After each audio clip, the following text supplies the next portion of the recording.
So, a former Alabama youth pastor who raped and impregnated a 14-year-old girl will not be spending a single day in jail.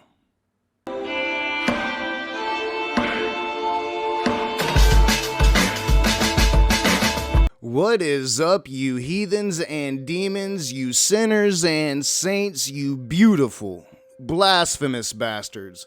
Welcome back to the Raging Atheist. I am your boy Nakasuchi, and today we're gonna be looking at a disgusting ass pastor who raped a child and got away with it.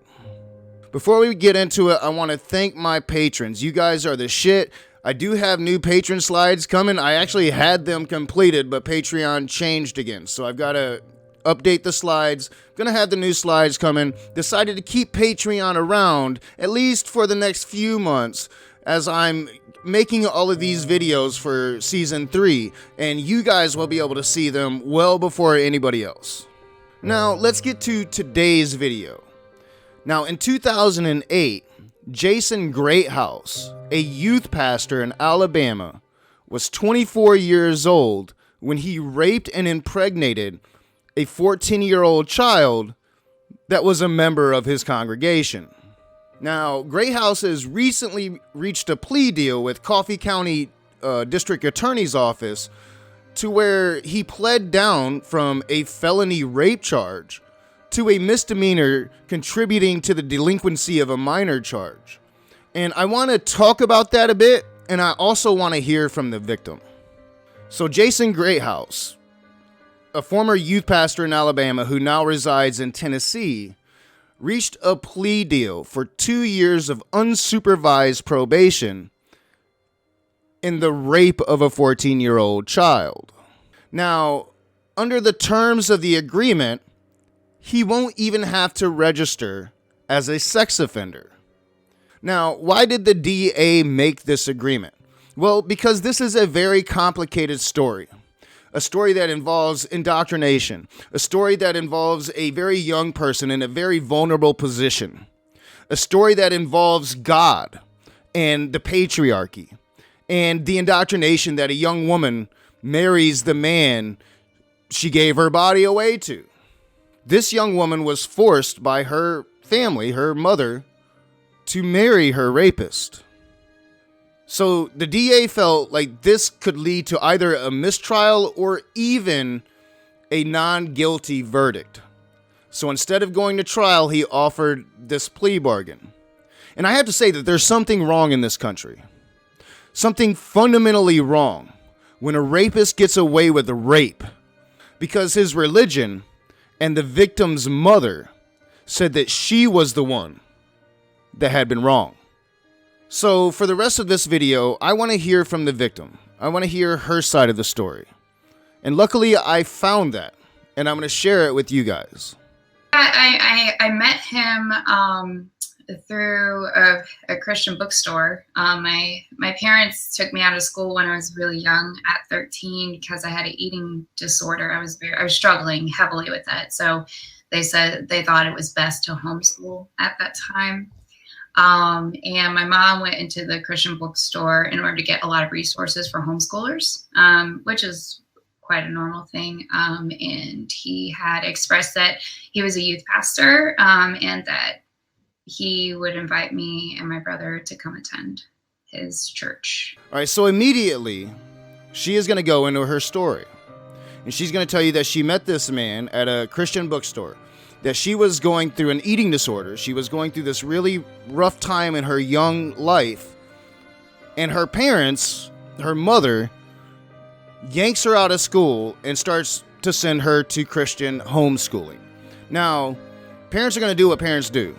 I myself find this to be the completely wrong approach to that. I don't think yanking your child out of school because she has an eating disorder is the right thing to do. I think getting her help for that eating disorder, getting her the medical and psychological help that she needs is going to be the route you want to go. Not yanking them out of school and forcing them to be indoctrinated heavily into this very heavy fundamental Christianity. As she dictated to you, they went to a Christian bookstore to get their curriculum.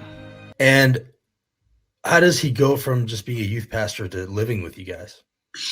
So what happened was, Jason was a single guy, and he would pastor on Wednesdays, and he was going through a financially struggling time.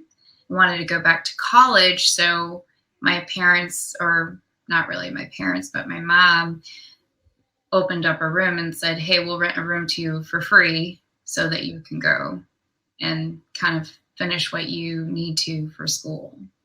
So here we just have a clear example of somebody utilizing their religion to get over or to get what they want from their parishioners. Now, this man was going through financial trouble, and he was a youth pastor, and he, at this point, already starting to mentor this young woman in her eating disorder and how to get through that, and she's going to talk about that. But they're going to open their home to this man, this 24-year-old man, when they have children, still children, 14 years old, you're still a child living in that home. And you're going to open it up because, he's a man of God. There's trust there. And right away, I hope you're picking up on it, the fact that Jason Greathouse, a 24-year-old youth pastor, was already preying on this young woman, already utilizing her eating disorder and the conflicting emotions, psychological emotions she was feeling as a result of that against her, so he could get his way, so he could get influence and trust from her. You have to build that bridge of trust so you can burn it down. Okay, so he takes her up on that. He moves in. And what was your dynamic with him at that point? Well, with a lot of young girls who struggle with eating disorders, I had a lot of self-confidence issues. I didn't think I was beautiful. And he really helped me through my eating disorder and also gave me a lot of self-confidence, made me feel good about myself. So I leaned heavily into him as a mentor at that time.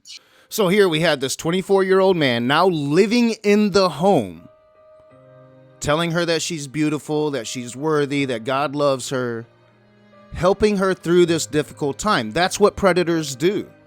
Predators have to establish that trust. Predators have to establish that bond. That's why most of these predators are somebody the victim knows, whether it be a family or a close friend of the family. Oftentimes, a clergyman.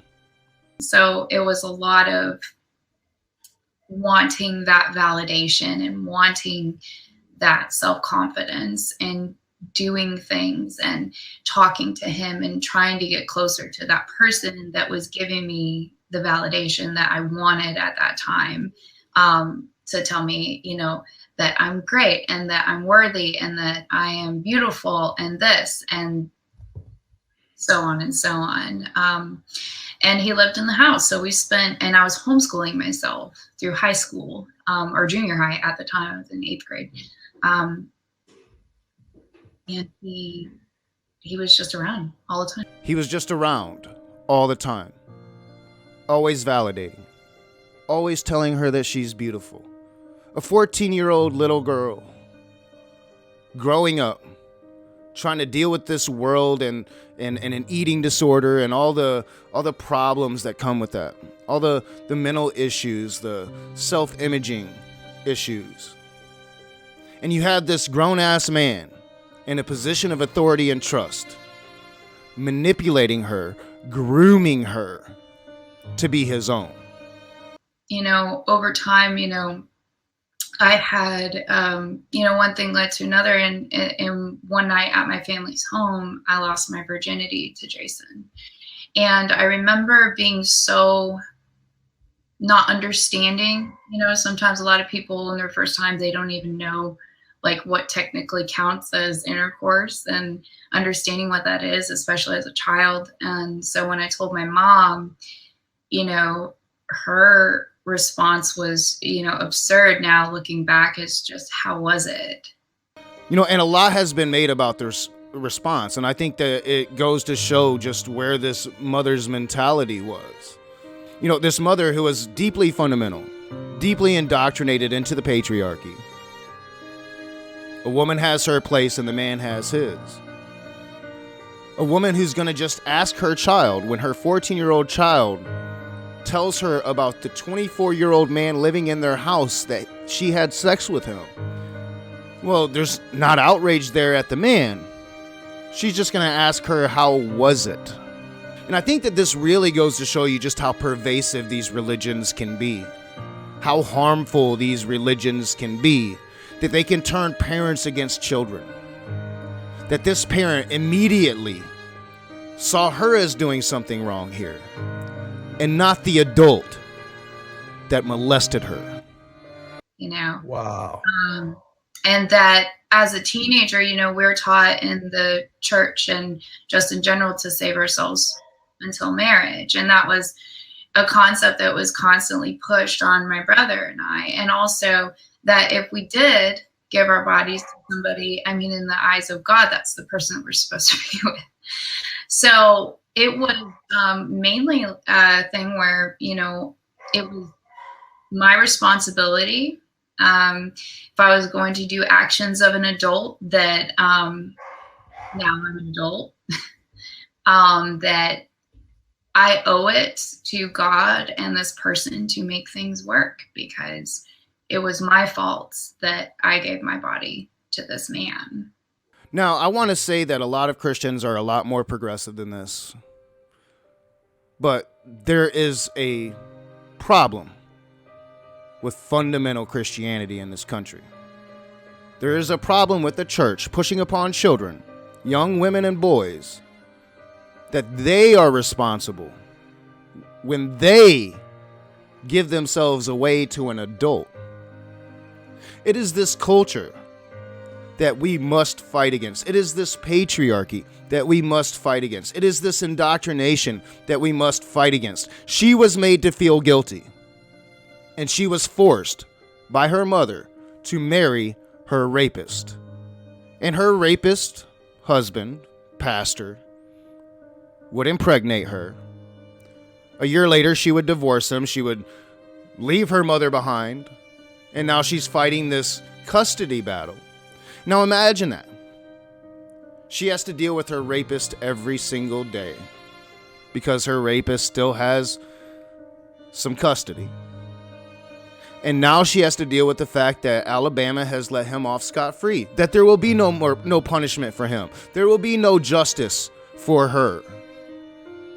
And I don't have any solutions here. This is a huge problem permeating throughout culture everywhere. France just recently released a report dealing with their investigations into the Catholic Church alone. And do you know how many children are estimated to have been abused in France alone in a 70-year period just by the Catholic Church? You think it's 5,000, 10,000, 50,000, 70-year period? Estimated over 350,000 children molested. And that's just the Catholic Church. Just because a spotlight has been put on the Catholic Church, we have numbers on them. We have done studies on them now. But we haven't done that with the Protestant churches. We haven't done that with the fundamental evangelical churches. And the problem is there as well. Because these patriarchies are harmful. And it's obvious. Now, Alabama has since changed their laws, making it 16 years old before a parent can give consent for their child to be married. Before, it was 14, which is how her mother was able to force her into the marriage of her rapist. Force her to be impregnated by her rapist. Her pastor rapist. But Alabama has since changed the laws, and now it's okay, I guess, if you're 16 and not 14. And we have this freedom of religion here in this country, and people are clearly taking advantage of it. So when is that conversation going to start? When are we going to really start looking at it? Some of us are. Too many of us aren't. I want to thank you for watching the video. If you like it, hit the thumbs up, subscribe, share me on your social media, comment in the comments section below.